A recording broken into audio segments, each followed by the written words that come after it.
up? It's Tom with New Guys Guitar here once again. How's it going? So today we are starting to tear down, clean up the Music Man 65 amp. So before we get started, I wanted to give you a little backstory on Music Man and, well, where the amp came from, basically, essentially. So,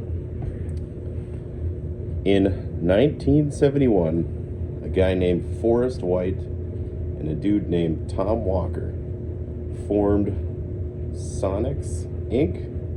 I think that's how you say it. Walker had previously been a sales rep at Fender. He approached Leo Fender for financial help during that process in 1971. Before that, in 1965, Leo Fender sold the Fender company to CBS Corporations. And with that sale was also signed a non-compete clause, so he could not compete with his old company for at least 10 years. That being said, he was still a part of Sonics, or however you say it, as a silent partner, basically financial contributor. Leo was not a fan of the name, so it changed to Musitech was the name, and then once again in 1974 the name finally changed to what it is, kind of what it is currently. It's still Music Man, but it's got Ernie Ball on it now. So, but in 1974 came the first change, what we recognize as the Music Man name. And in 1974, they also produced its first product, an amplifier that was designed by Leo Fender and Tom Walker. That amplifier is the 65. It's a hybrid amp, which means that half tube driven, half solid state. It's a 65 watt amp. The solid state part of it is the preamp. So the preamp is solid state, and the power part of it is tube driven. So that being said, it's kind of a unique design, and being that Leo Fender was involved, because everybody knows Fender amps for the beautiful clean tones that they get. I mean, you've heard the Champ amp, just amazing, just clean. The best clean sounds you'd get out of any amp. And basically with Leo, that came with his experience. The Music Man was a very, very sought after, clean toned amp for quite a while, right up until I'd say the late 80s, when more companies started to come around, and it wasn't really more about the clean tones, it was more about, you know, the drive-driven distortion type sounds. But I mean, any Leo Fender design has that beautiful, like, clean tones to it. So I happen to have inherited one of those, and we're going to be cleaning it up. So without further ado, let's get to it. All right, time to look at the Music Man amp. Do some cleaning and see if we can't figure out what's going on with it. I found a pedal switch in the back of it. It's neat. I didn't know that was there. Just a little bit there. This thing was really grody. It's kind of relaxing, getting about 40 years of dust and grime off of these things. Yeah, inside it's in really good shape though.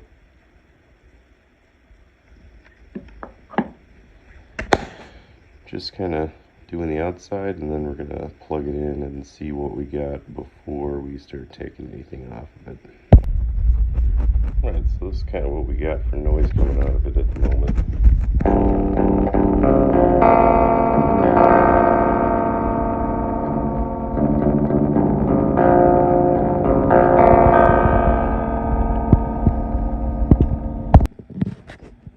Okay, so this is kind of interesting. Got switched it from the low up to the high power.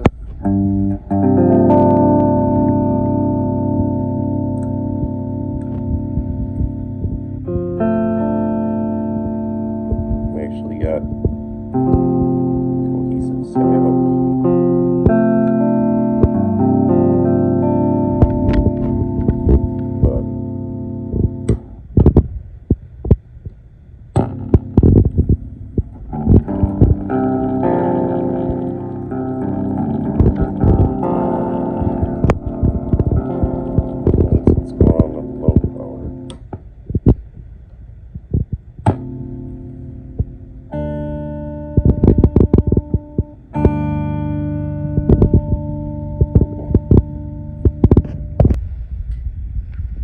Alright, so we saw input 1. Now, input 1 and 2 on the first channel. So we're going to check out input 1 and 2 on the second channel. We're going to go low first, and then we're going to go high power and see if there's any difference.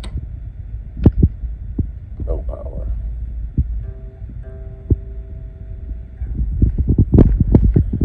Turn on some volume.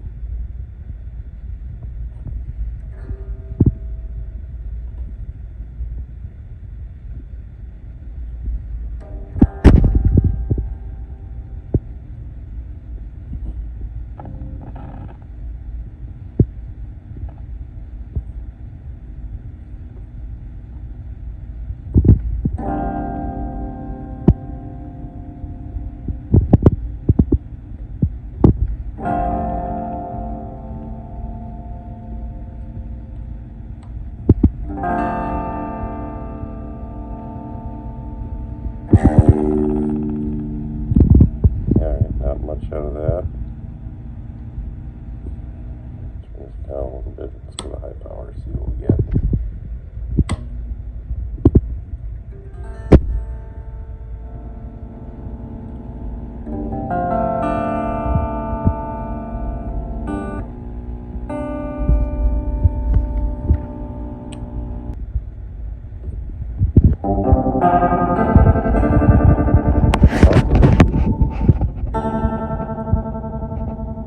Tremolo is kind of working.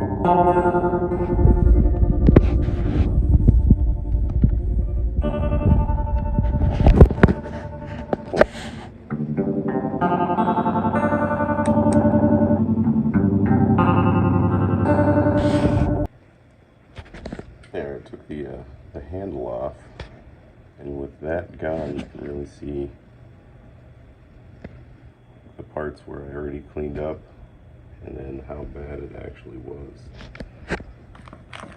And just remember, if you're going to be taking stuff apart, anything like that, you want to have a safe space for everything that comes off of here. It's like me, I put everything in plastic baggies. You might have trays or what have you, but you want to make sure that you're not losing parts all over the place, because if they're not all in one spot, that can happen pretty easily. Now that is, yeah.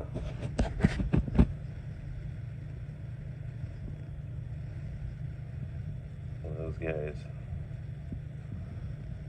they were attached to spiders.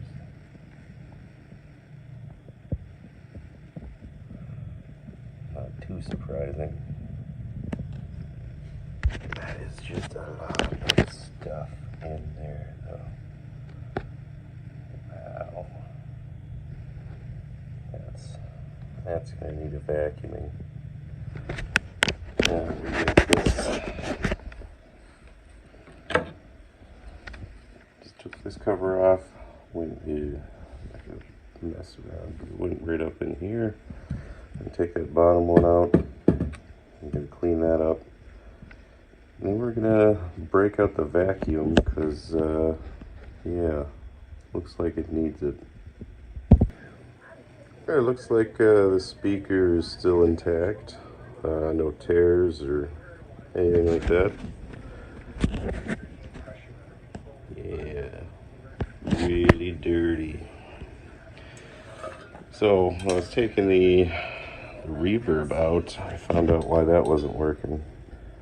There we go. A little wire not attached anymore, so I'll have to solder that back in eventually. But first we gotta clean that up. That's no wonder it wasn't working that well.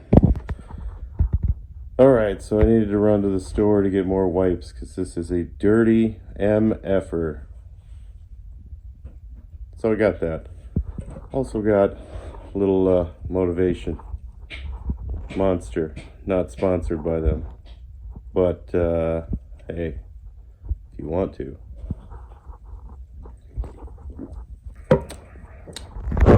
Anyway, let's get back to it. Alright, so I took everything out of there. Man, I must have wiped this down like 6 times.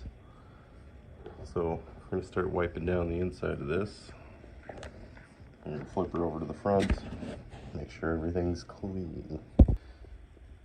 Alright, we got a tube out. I believe they're both the same tube. I kind of got it out, wiped it off. A bunch of crud came off. See how cloudy that one is compared to this one, which we cleaned up a little bit. Yeah, this thing's been sitting for a while.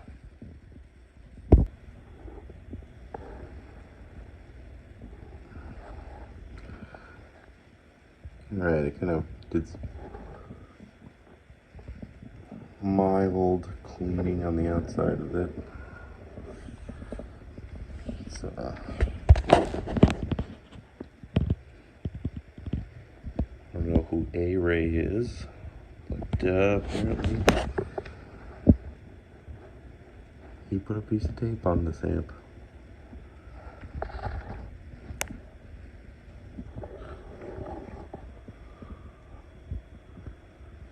That's what the inside of it looks like. I grabbed a multimeter and just make sure that there's no power still held in the capacitor. And if there is, I'll have to get all that power out of there. But yeah, I mean, it's not looking too bad.